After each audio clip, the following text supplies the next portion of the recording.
Hã? Lembram aqui que eu contei do monge, né, que obedeceu e estava desenhando o ó, né, e tocou o sino, ele largou o ó pela metade para poder ir rezar. Quando ele voltou, o ó estava terminado, né? Como quem diz, né, que um anjo terminou o ó para ele pela obediência dele, né? Mas essas histórias são contadas justamente para mostrar essa prontidão, né? Não há nada mais importante, né, do que aquela obra de Deus que tem que ser realizada. E por isso tudo, né, tem que ser deixado, né, para dar atenção a Deus em primeiro lugar. De modo que o coro é esse lugar desse encontro. A falta de pontualidade se dirige à majestade de Deus, né? Deus se encontra no coro, à espera do monge. Na Estácio, né, na procissão de preparação para a entrada na igreja, né, é Ele que está presente no meio de nós, né? É Jesus que está presente no meio de nós. Então, nessa obra, o Opus Dei é a obra de Deus em nós, mais do que nossa. Mais do que a nossa obra, é a obra de Deus em nós, né? Então, o ofício divino no mosteiro, ele é difícil, não é fácil. Nossa pobre alma, pelo peso que lhe é natural, né, tende a descer. Ela não se eleva facilmente para Deus. Mas quando ela é ajudada durante o ofício por todos os símbolos exteriores, pelo canto, pelas palavras, né, é menos difícil. Se então ela se aplica, ainda que pouco, ela sabe e ela sobe, né, com as palavras da oração para Deus. O demônio, ele quer atrapalhar essa vida. Ele quer infestar esse lugar de pessoas que querem atrapalhar a obra de Deus no mosteiro, né? Quando Dom Romain Banquet dizia que quando tomamos lugar no coro, os demônios nos observam. Eles nos combatem com todas as suas forças. Isso vale para a oração de cada um de vocês, né? Se nos colocamos do ponto de vista infernal, se nós nos colocamos do ponto de vista do inferno, o ofício divino, a oração, é uma provocação ao demônio. Satanás odeia a oração. Ele nos estrangularia durante a oração se Deus não o detivesse. Se ele pudesse, ele estrangulava a pessoa que está rezando. O ofício divino, portanto, não é um repouso, mas é um combate.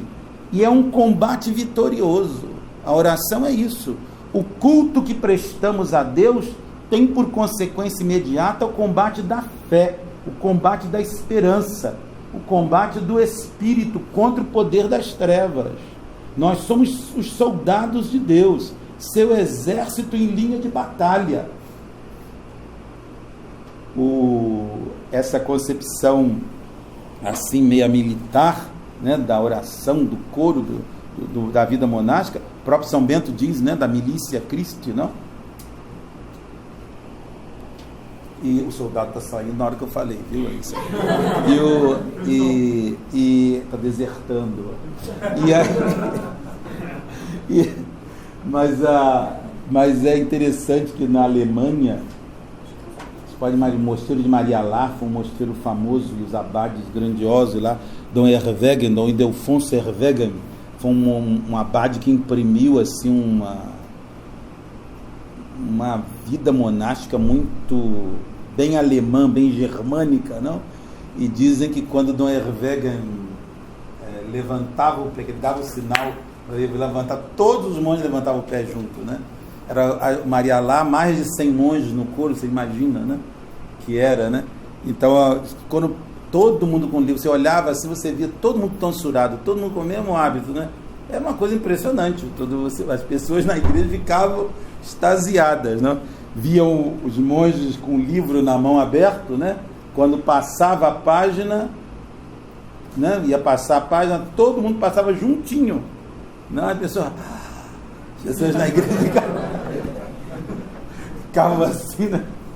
Numa necessidade de chegar a essa perfeição, mas realmente era uma coisa assim, quer dizer, a a gente não pode cair no formalismo, né? O perigo também de cair no formalismo, mas é algo que se chegava a isso por quê? Não? Justamente por causa dessa necessidade, dessa grandiosidade que nós víamos no ofício divino, naquilo que estava sendo realizado, naquele ambiente que nós estávamos. Não? De modo que é algo muito bonito a gente, desse ponto de vista, entender as cerimônias, os ritos que são realizados no espaço de um mosteiro, né? Por que nós celebramos o ofício divino na igreja? É no templo, em torno do altar, que a igreja coloca seus cantores do louvor divino. Porque Jesus é a Eucaristia, e o ofício divino só pode ser dignamente celebrado com Jesus, em Jesus, por Jesus. Jesus Cristo presente na igreja, na Eucaristia, quer ser a alma, o centro, o móvel, a chave, o tudo do ofício divino. E sendo a Eucaristia primeiramente um sacrifício, é o ato sagrado da missa, que constitui o coroamento cotidiano do ofício divino. Com a missa se relacionam, portanto, todos os detalhes do ofício do dia e da noite, textos, notas, cerimônias, determinações e escolhas das horas. Assim, de acordo com sua natureza e tudo aquilo que lhe dá sua fisionomia exterior, o ofício divino é o culto eucarístico, ao mesmo tempo o mais antigo, o mais racional, o mais completo. Quando falamos do ofício, falamos da missa, uma vez que o ofício se relaciona com a celebração do divino sacrifício. É dela que ele tira o seu poder. A oração litúrgica concerne a toda extensão da crucifixão de nosso Senhor e da redenção. Então, quer dizer, o ofício divino prolonga no dia o sacrifício do altar, o sacrifício eucarístico, né? De modo que o centro da vida do mosteiro, do monge, é a Eucaristia, é na igreja, ali está o coração do mosteiro. É no coro que nós sentimos o coração de uma comunidade monástica. E por isso a igreja, o espaço da igreja tem que ser um lugar que acolha, né, a grandiosidade desse gesto, desse ato, que é a celebração da missa, que é a celebração do louvor e da glória de Deus. Né? De modo que o canto gregoriano, né, o texto sagrado que nós recitamos, os salmos, as leituras que nós fazemos da palavra de Deus, esse texto é dado por Deus para nós, foi dado por Deus. Nós salmodiamos sob o texto que foi dado por Deus para nós. Nossa alma não precisa senão se conformar a essa oração que nós estamos fazendo. Nós temos a certeza de dizer a Deus aquilo que Ele quer ouvir. Aquilo que Ele quer ouvir, quando nós rezamos a oração da igreja. Na oração particular, nós não podemos ter a mesma garantia, mas na oração do ofício divino nós temos. Que honra para o homem, cuja boca se abre dessa maneira para apregoar a palavra de Deus. Quando recitamos os salmos, o que dizemos é infinitamente superior àquilo que nós pensamos. Nunca, fora da salmodia, chegaríamos a compor um semelhante discurso. Deus nos eleva acima de nós mesmos, fazendo-nos cantores da sua glória. Não, então veja como que os monges souberam, né, enxergar nesses gestos, nesses ritos, nessas cerimônias, nas celebrações, né, aquilo que deveria estar impregnado no espaço que eles vivem. E por isso esses espaços foram concebidos de acordo com a vida que eles ali deveriam levar. Por isso nós podemos também pensar que quando a vida, né, a gente chega num lugar assim, vamos dizer, porque eu só não estou dizendo isso porque tem que ser um lugar grandioso, hein? Às vezes a gente vê lugares, mosteiros pequenininhos, mosteiros que têm espaços às vezes limitados, né? Uma igrejinha, uma capelinha, mas que é portador, aquele lugar pequeno é portador de uma beleza tão grande, o que se faz ali é tão sagrado, não? Que a gente fica até emocionado, até mais do que numa grande igreja, né? num lugar esplendoroso, até pelo tamanho do lugar. Então não estou falando disso pela pobreza, pelo tamanho do lugar, né? Eu tive uma experiência muito bonita na fazenda nossa de Campos, que quando eu cheguei lá, meu Deus, era uma coisa terrível, né? E eu tive essa experiência de poder tentar transformar aquele lugar para a vida que eu queria viver ali, que eu tinha que viver ali. Nem queria, que eu tinha que viver ali, como monge, né?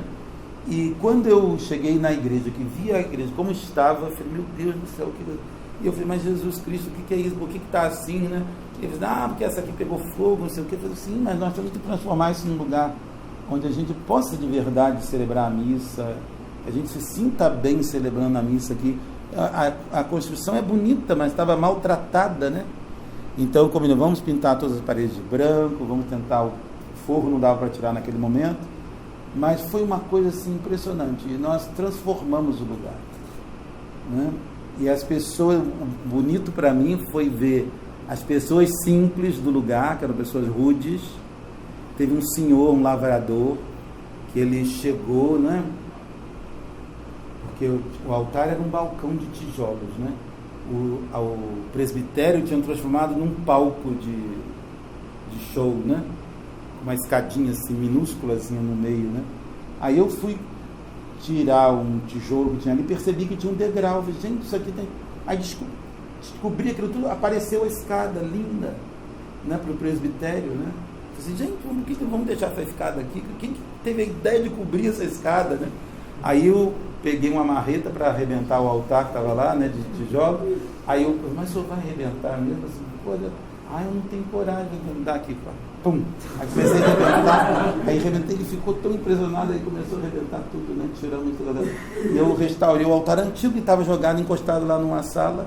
Botamos o altar antigo, fizemos um panô assim, vermelho, bonito, com a grega em cima, para botar o crucifixo, com as velas, né? Não tinha mais os 6 candelabros, porque venderam um candelabro, então ficaram só 5. Aí eu botei 4, botei outros 2 menores aqui no meio, mas ficou muito bonito, muito bonito. Depois enceramos todo o chão, passamos um produto no chão, o chão ficou uma coisa linda. Fiz um coro, né, no lugar embaixo, depois do altar. Coloquei uma coluna com a imagem de Nossa Senhora, com 3 velas, assim, num candelabro embaixo. Fiz a cadeira do padre do lado de cá. Aí ficou o sacrário no meio de novo, que não tinha mais sacrário na igreja, né? Que é outra coisa triste que a gente vê. Tiraram os sacrários, né, das igrejas, né? Então, os monges não rezam mais com sacrário no coro. Não tem mais sacrário, né? O sacrário está lá no lado. Então, de modo que aí teve esse lavrador, e chegou, ficou onde tinha assim a mesa da comunhão, né? Ele ficou ali olhando. Aí eu estava entrando na igreja, botei tapete na frente do altar, botei um tapete cá embaixo, que era Nossa Senhora. Aí ele disse, padre, mas está muito bonito isso aqui, nem parece aquilo que tinha aqui. Interessante que ele era uma pessoa simples, né? Mas como ele foi capaz de apreciar aquilo que foi feito ali. Então, quer dizer, não é precisa ser uma pessoa inteligentíssima, ocultíssima. As pessoas simples, elas reconhecem a beleza, porque a beleza é aquilo que eu falei no início. Quando nós reconhecemos a beleza, porque a beleza tem algo daquilo que a nossa alma busca. Nós estamos em busca dessa beleza. E quando a gente vê essa beleza, com a nossa inteligência, com os nossos sentidos, né, através dos nossos sentidos, nós nos identificamos com ela. Né? O nosso tempo está acabando.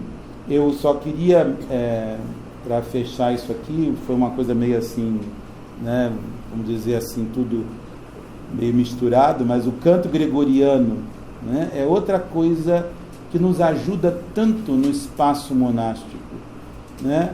Porque o canto gregoriano, ele é um acréscimo à palavra para exprimir aquilo que a arquitetura também, porque o canto é arte também, né? Beleza, exprime a ideia que está ali Você veja, a gente tem cantos no repertório gregoriano que a gente vê a tristeza da Sexta-feira Santa, né? A gente impressa nas palavras, na modulação, né, daqueles neumas da música, né? O Kyrie pascal é totalmente diferente do Kyrie da Missa dos Mortos, né? O Kyrie do Natal, o gregoriano, a liturgia é impressionante no mosteiro, né? A gente sente a alegria do Natal, da liturgia natalina, está impregnada nos hinos, na música, né? Quando chega a Quaresma, a gente sente no gregoriano as antífonas, os hinos. Quando começa a Páscoa, que vem o Aleluia, que enche todos os cânticos, né? Tudo é impressionante isso. Como que o gregoriano tem esse poder, né, de dar a palavra cantada, né, naquele lugar, naquele ambiente, né, algo que a música moderna não tem como fazer isso, né? Então de modo que essa pureza, essa beleza que é exigida pelo culto, né, o gregoriano é um elemento, eu diria, essencial para nós, nos ajuda demais, né? Ele responde a essa exigência do culto de Deus, né? E por isso a gente tem que preparar de verdade, bem isso, né? Então, de modo que Dom Romão Banquet, eu termino dizendo com ele que as cerimônias, os ritos inspirados pelo Espírito Santo e conservados em seguida pela Igreja intervém para acompanhar com a atitude do corpo toda a celebração do Opus Dei. Pelos seus gestos na cerimônia, por seu canto, o monge exerce o ministério exterior e a tradução visível do culto divino, enquanto que em sua alma ele oferece ao Senhor a homenagem de todas as suas faculdades, presididas pelo Espírito Santo, recolhidas, prosternadas, vibrantes em uníssono com os salmos e cânticos. As cerimônias feitas com perfeição acabam de dar à missa e ao ofício divino toda a sua fisionomia e assim ajudam a alma a perceber e transmitir o sentido íntimo das palavras. E eu diria, a dar aquele lugar onde nós rezamos, não é? O sentido que ele tem. A dar aquela arquitetura, aquele espaço, o sentido dele ter sido construído, feito assim. Eu termino dizendo, né, também com Dom Romão Banquet, o homem inteiro, interior e exterior, que celebra o louvor divino. É ele inteiro que celebra o louvor de Deus. Todo o seu ser se expande e vibra na oração. É necessário para nós, e Deus o quer para a sua glória. Por isso eu diria, o espaço, né, onde nós nos encontramos para rezar, para louvar a Deus, né, ele é também importante. E por isso ele deve ser valorizado por nós. Há uma ideia que está por trás dessas construções, né, e por isso nós queremos, de certo modo, também construir esse mosteirinho nosso aqui no interior do nosso estado, bem feito, não com que essa seja uma construção portadora também daquilo que nos levou a querer viver a vida monástica ali. Na internet, eu não gosto muito dessas histórias, mas mandam muito pra gente essas histórias, e outro dia me mandaram uma história muito engraçada de dois irmãos, um que foi ser padre e outro que foi ser ator. Não sei se vocês já leram essa história, alguém já mandou para vocês. E eles, depois de algum tempo, se reencontraram na casa da família, no jantar, e aí combinaram que o artista ia lá assistir uma missa do irmão e o padre ia assistir uma representação teatral do irmão. E o padre foi no teatro, ficou impressionado de ver a beleza da peça teatral, né? As roupas maravilhosas que os artistas usavam. A peça teatral foi uma coisa maravilhosa, né? Quando terminou, todo mundo de pé aplaudindo, né? Todo mundo querendo abraçar o irmão dele. Ele teve que esperar um tempão para poder falar com o irmão, né?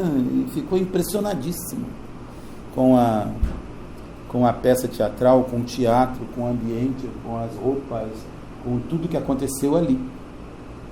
Aí chegou a vez do irmão artista ir visitar o padre, né? O irmão padre. E chegou lá, então encontrou a igreja, né? Uma bateria na igreja, que a ensurdecedora não deixava ninguém entender o que estava sendo cantado, uma pessoa gritando no microfone, né? O irmão dele que entrou com um paramento assim, mais ou menos, né? E celebrou a missa lá. Ele ficou, né, o pessoal meio assim desanimado nos bancos, né? E aquela pessoa, as pessoas que liam lá não dava para entender muito bem o que as pessoas liam, né? Durante a leitura, né?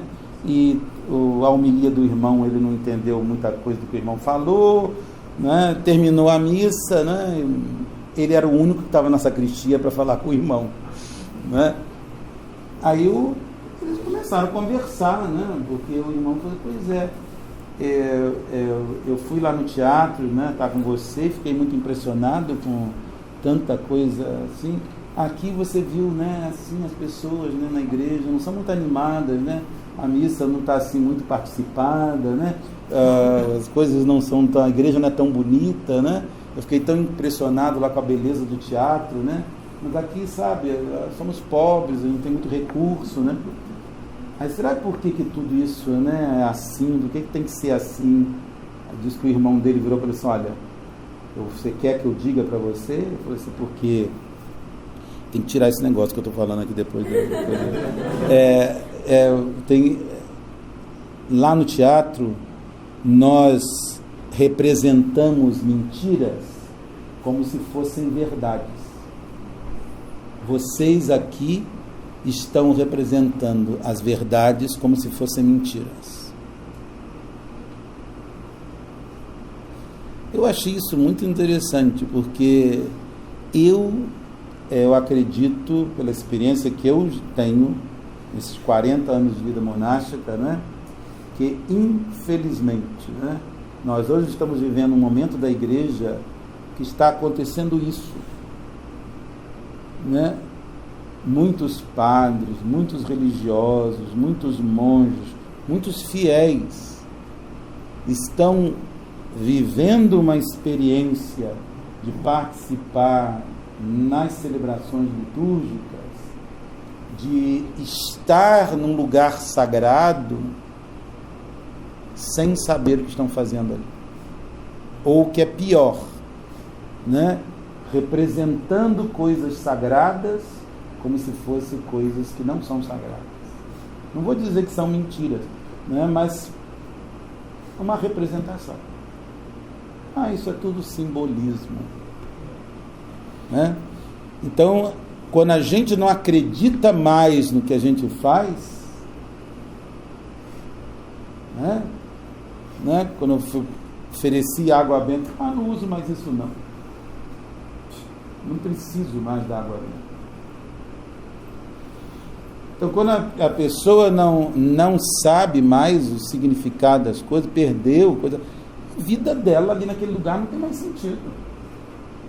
Ela pode andar de calça comprida, de bermuda, ela pode fumar, não tem problema nenhum. Não é para que tirar um homem, tirar o chapéu para entrar na igreja? Besteira. Isso é só convenção. Não tem porquê. Né? Então é justamente esse o problema que nós estamos vivendo hoje. E por isso a sacralidade de um espaço, de um lugar, é muito importante para nós. Olha, eu era criança, eu e meu irmão mais novo, minha irmã, íamos com minha mãe para a missa.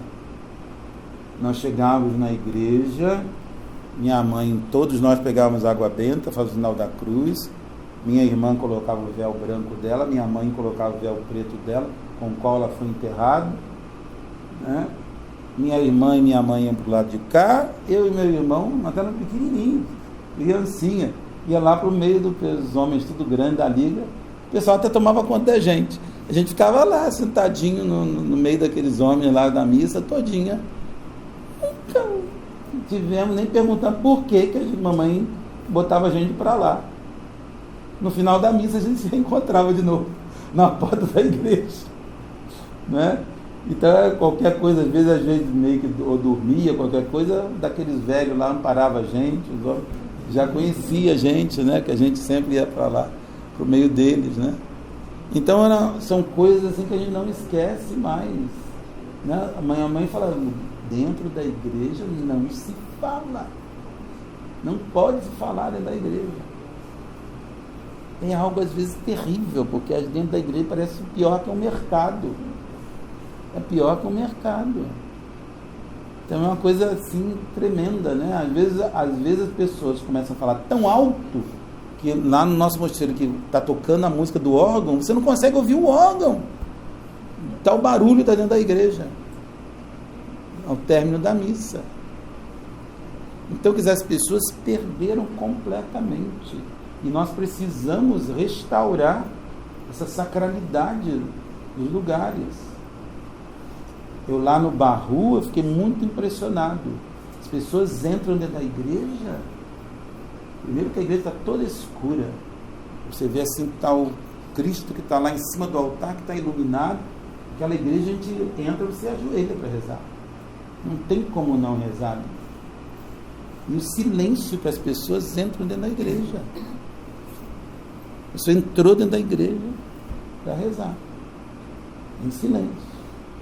Então, quer dizer, isso é porque as pessoas que estão ali acreditam que aquele lugar exige essa atitude delas.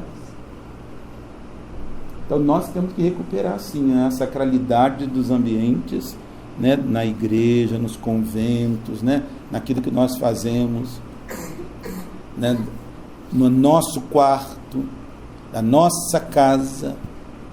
A gente chegava nas casas antigamente, o coração de Jesus e o coração de Maria, né? Porque as casas eram consagradas ao coração de Jesus e de Maria. Então você entrava na casa, você via Jesus e Nossa Senhora. Então, né, era os católicos faziam questão disso, para que você soubesse que a casa dele era dedicada, né, a Deus. Na Itália, acho que eu já falei aqui uma vez, tão bonito isso, né? Começa o ano litúrgico, a gente é chamado todo mundo para abençoar as casas, né? Todas as casas, o pessoal deixava na igreja, eu quero que minha casa seja abençoada. No mosteiro, todo início de ano de tempo litúrgico era obrigatório dar a bênção em todos os lugares regulares. Bênção no capítulo, bênção no refeitório, bênção nas celas de todos os monges, né? E muitos mosteiros pararam com isso. O nosso diretório de luz estava lá, primeiro domingo da bênção dos lugares regulares. Eu falei, por que tiraram a bênção dos lugares? Porque ninguém mais faz. Isso não tem mais, ninguém faz mais isso. Então vejam, vão deixando de se fazer os ritos, as cerimônias, as coisas. Por quê? Porque não tem mais sentido. A pessoa não vê mais sentido nisso, né? Então é muito triste, né, isso, né? Então é uma coisa assim que a gente vê, é o sinal dos tempos, né? Agora, por outro lado, a gente tem que aprender até com esses erros, né, com essas decadências, para a gente não cair na mesma coisa, no mesmo erro. Nosso auxílio está no nome do Senhor.